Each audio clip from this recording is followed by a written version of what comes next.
Okay, so let's start. Today we're going to be talking about something that's like quite frightening for somebody who's becoming a bubby or who is a bubby, and they get scared of the age that's creeping up on them. So as you get to your 40s, your 30s, your late 30s, your 40s, you start worrying, I'm going to see the next part of my life, which is a little bit older. And does that stop me? I should have achieved great things by now.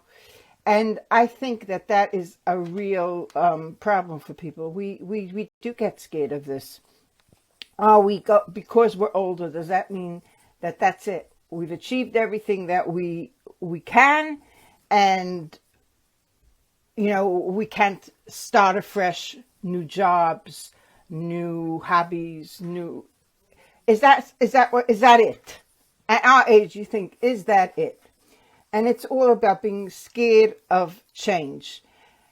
And to tell you the truth, that's not the way it has to be, because I've seen people who become professionals in their older age just because they have the time to now practice and do things.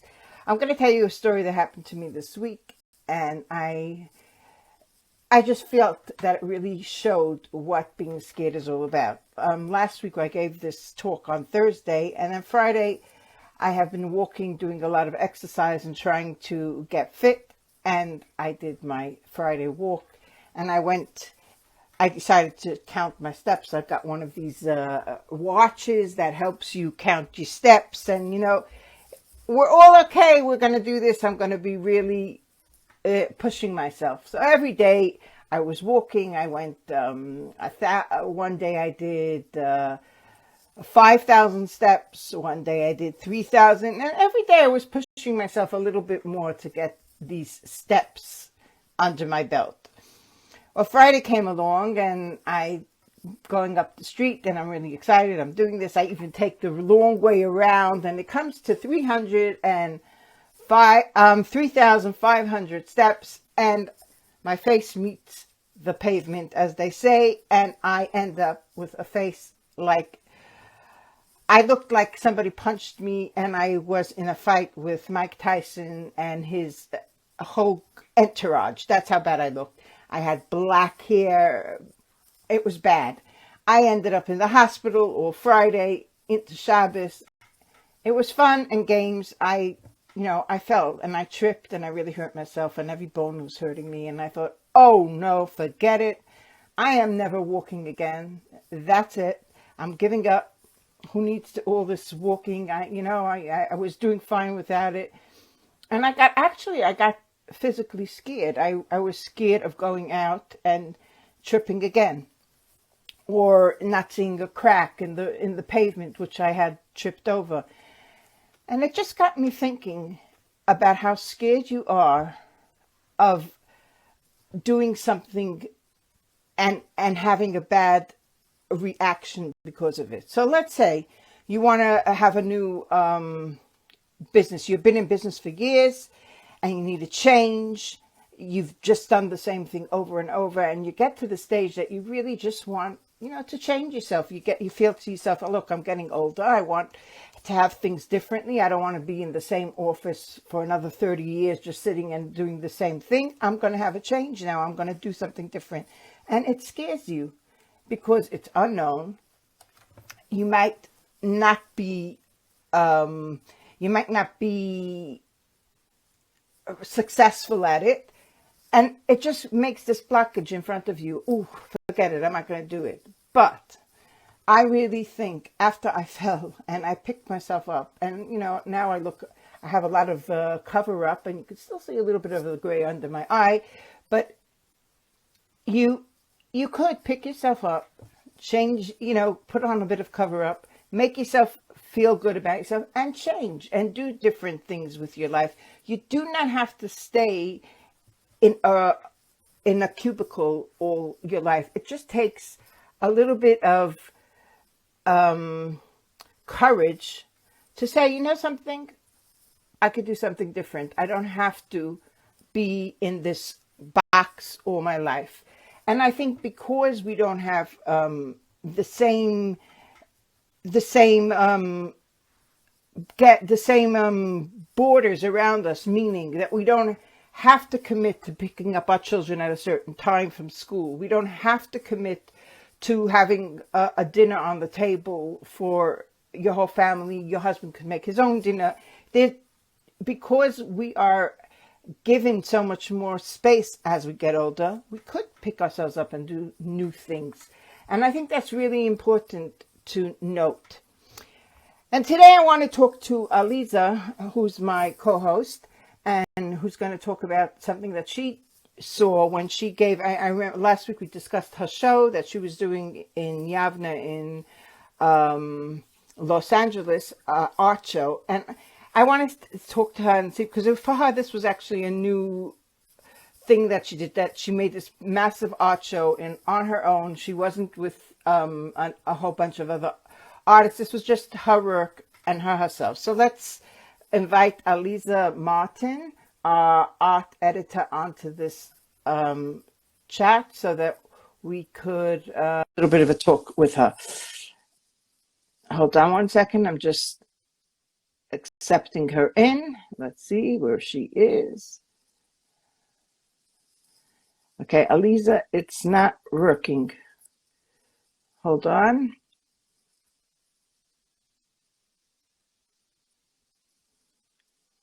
Great. Okay, how many of you get this? You're in the middle of a show and you're trying to get your guest on, and your guest is not coming on for some reason. And I keep on writing accept and ain't working. Hold on.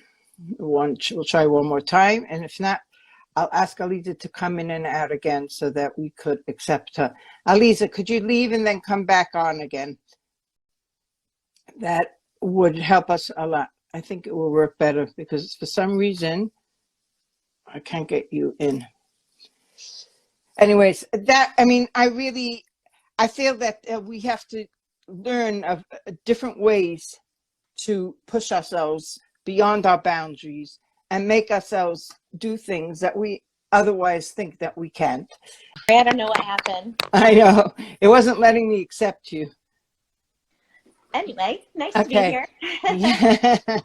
So, Aliza, I was just saying how, how you've done things that are a little bit beyond what you would have thought you would do, pushed yourself to a different step. And I think that at our age, it's really important to do that, to sometimes push yourself beyond what you think you're capable of. You know something? Last week you asked me to show a painting. I should look right now. I brought the book again because we said you made me think of something.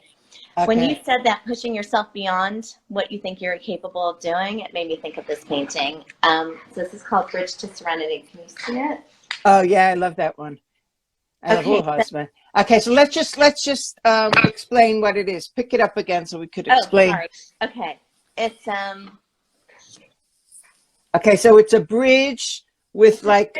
And if you look really closely to all the little, all the ropes, they look like they're going to break any second.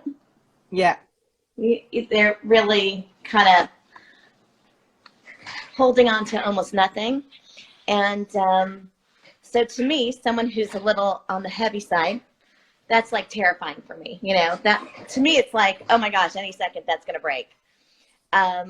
So I did that because when you're doing something out of your comfort zone, that's really how you feel. Like you feel like at any moment, you're going to lose it. And so to me, this is a while back. I guess I should preface it by saying I have a few autoimmune diseases. So one of the last ones that I was diagnosed with was a certain type of arthritis. And I had done all the MRIs and they checked my wrists and my ankle, all that stuff. And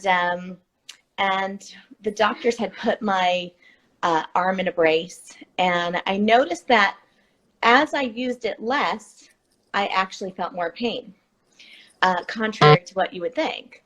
And it happened to be like soon after I went to Israel with my kids. I was by myself with them for a month and it was bothering me to drive. And so I would just take it off. And then I realized, wait a second, the more I have it off, the more comfortable it is and the stronger I feel the better it actually feels. So I kind of made a mental note, and as soon as my kids and everything was like settled back again, I didn't tell anyone. I didn't tell my husband or anyone. I just looked up a private trainer, and I just called. I said, "Look, I'm obese. I weigh this much. I've got these autoimmune diseases. I got this going on. Like everything.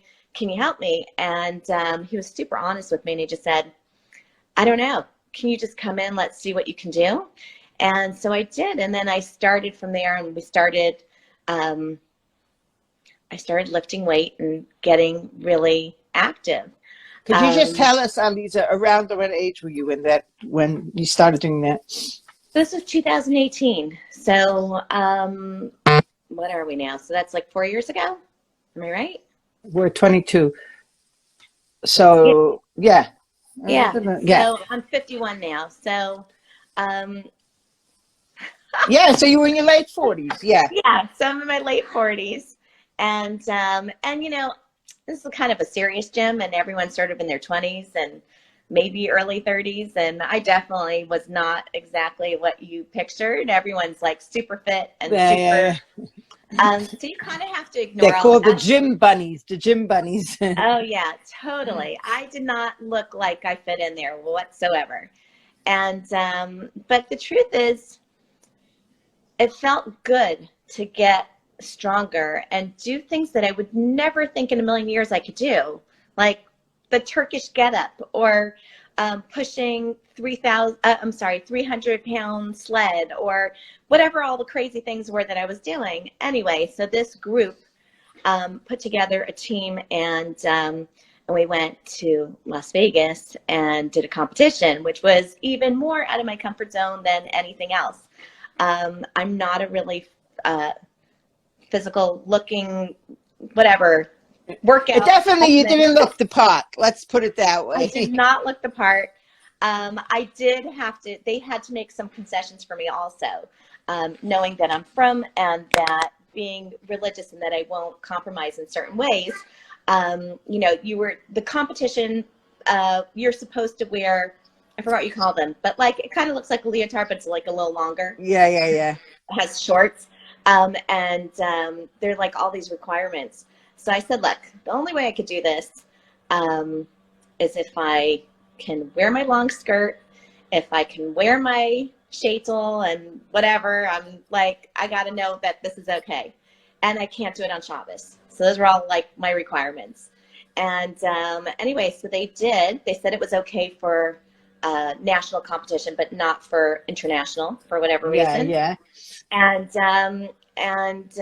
I knew, it's funny, I had no intention of winning a competition or really competing against anyone. It was all for me. Like, I needed to do this to prove to myself that I can do this, that I can break out of this, you know, what they told me, like, you're not allowed to do all these things, and you have to keep everything in a brace, and you're not supposed to lift anything, you're not supposed to.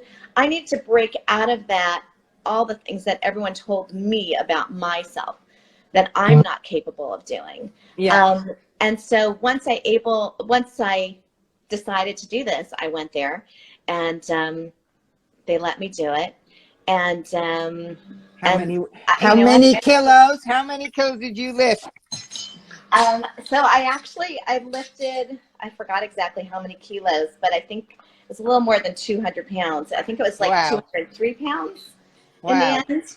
And it's crazy, but I think that 200 pounds is around 97 kilos or something. Oh, wow. First place.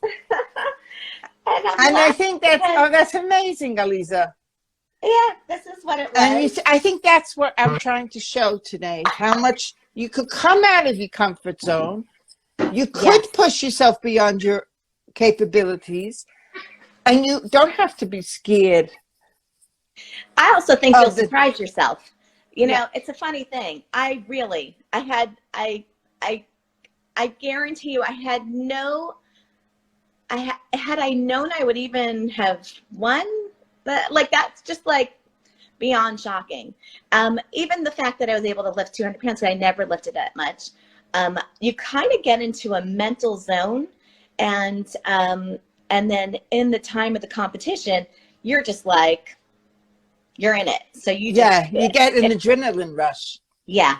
Yeah. So that was really, and you know, something, and I'm glad I did it, because I feel like, yeah, it was out of my comfort zone, that's for sure. But it was something that you feel good, like you accomplished something. But during that whole time, the reason why I painted that bridge was because if you look at it, everything looks like it's going to break. That I just kept picturing that bridge. I just kept picturing like it's all going to fall apart, but I still got to get to the other side. Like I needed to get to the other side. And even once I get to the other side, I didn't know what was going to be. So there's this whole jungle, and it's all misty, and I don't know if I'm going to be able to find my way. Yeah. Mountains and everything. But I needed to know, I needed to push myself to do it, and I don't regret it. And I don't think you regret walking and doing that. No, even though I hurt myself and it's horrible. I should just show you a picture. I think maybe I'll post a picture underneath of how bad it looks. But oh my gosh, it's bad. Anyway, I saw you. You did look bad. I look bad. I'm just so well made up. My granddaughter said, "Oh, Bubby, you look so much better today." I said, "It's the magic of makeup." I'll tell you what, if anyone needs a good cover-up ever in their life, Rimmel has a really good one. Oh my gosh. It really worked. It really worked. But could you also tell us just, you know, a little bit about on Sunday when you had the show? How did that go? I mean, because we were talking about it last week. Nice. You know what? It was really, really nice. It's nice to meet so many different people. We were really busy. It was great. It was a lot of fun. I sold a bunch of pieces. Yeah, there was this one.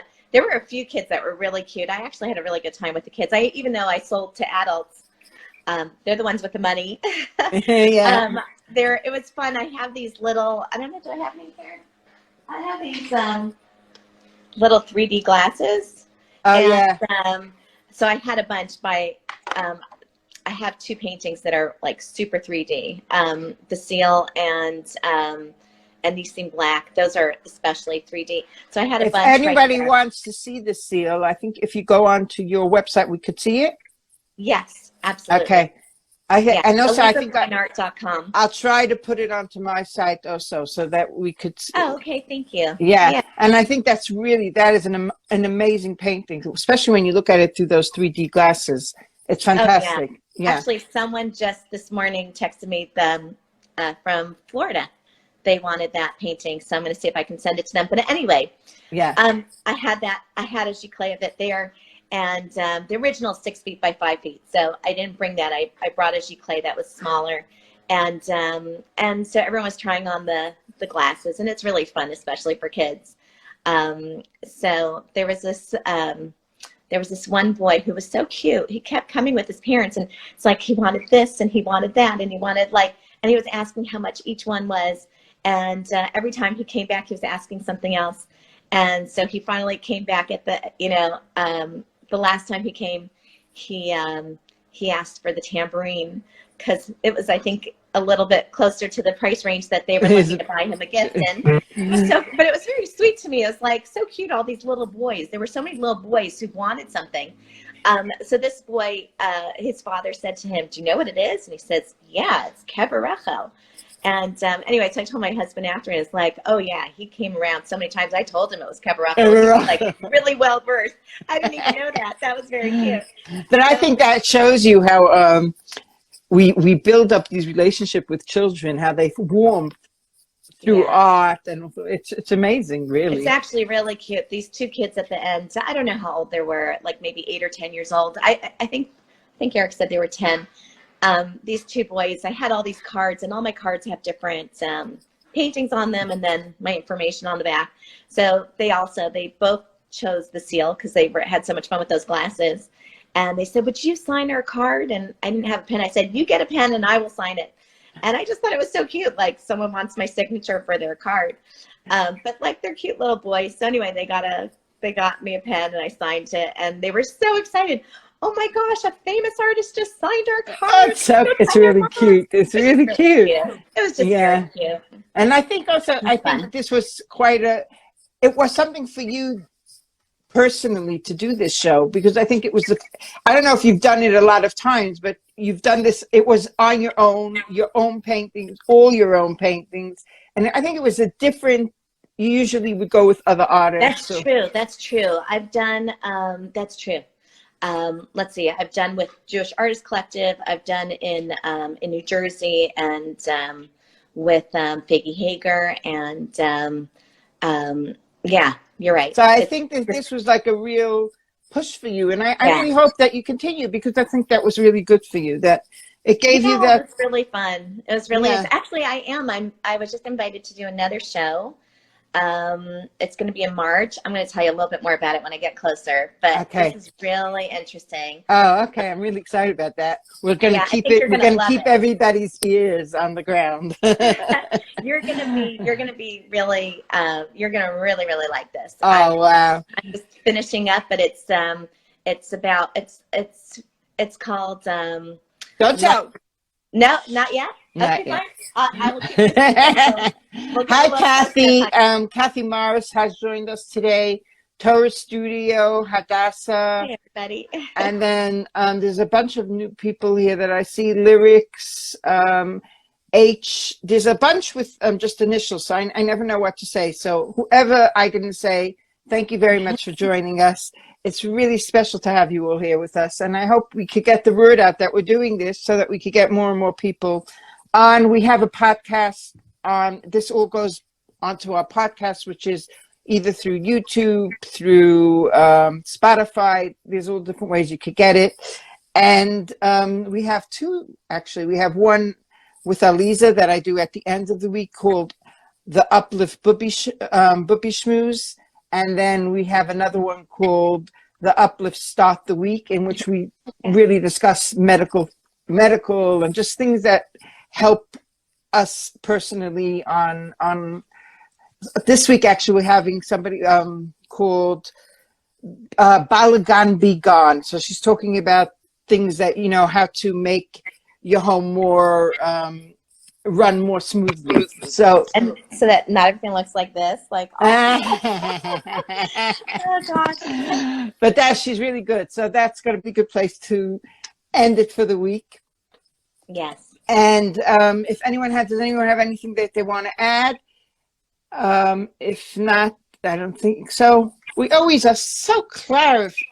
We have so much clarity in the way we talk. Nobody even wants to add anything. Or we're very boring. Oh, wait, I have a question. Oh, yeah. When's the magazine coming? Oh, okay. That's the exciting part.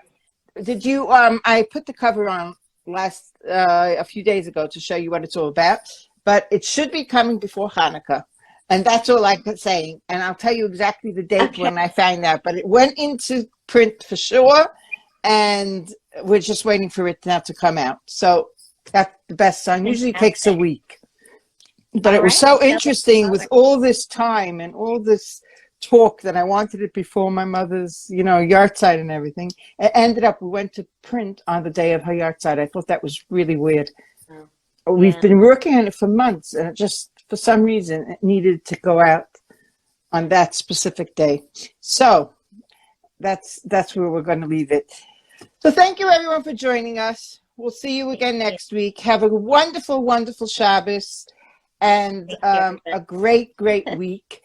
Who's that? That's somebody from your side, I think. Someone Martin. This is the new travel section in the magazine. Hello, welcome.